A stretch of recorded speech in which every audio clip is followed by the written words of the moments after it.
Hi everyone! In this video you will learn how to utilize environmental kills in Overwatch.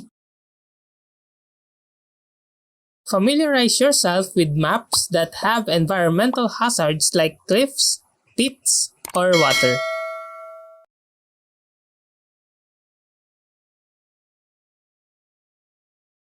Position yourself near edges or choke points where you can easily boop enemies off the map. Control high ground positions to gain better angles for booping enemies off ledges. Flank enemies and use surprise boops from unexpected angles to catch them off guard.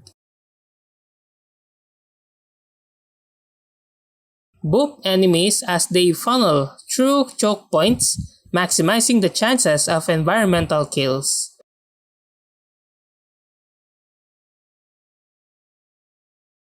Boop enemies with Lucio's sound wave to knock them off ledges or away from objectives.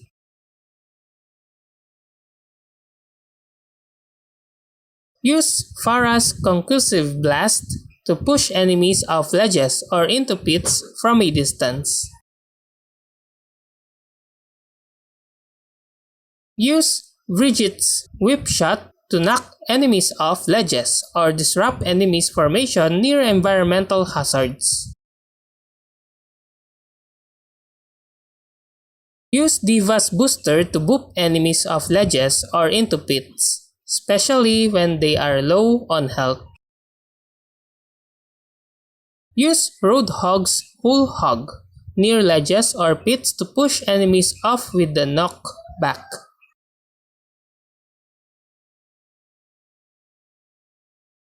Use Winston's Primal Rage to knock enemies around, potentially pushes them off ledges or into hazards.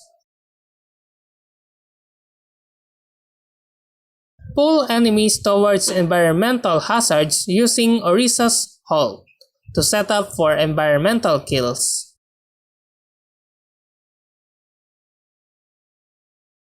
Detonate Junkrat's concussion mine near ledges to boop enemies off or disrupt their positioning.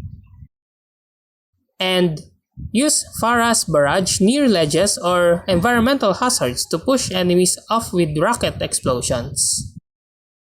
And that's how to utilize environmental kills in Overwatch. If you like this video, please click the like and subscribe and ring the bell icon to notify you to our next video. Thank you for watching!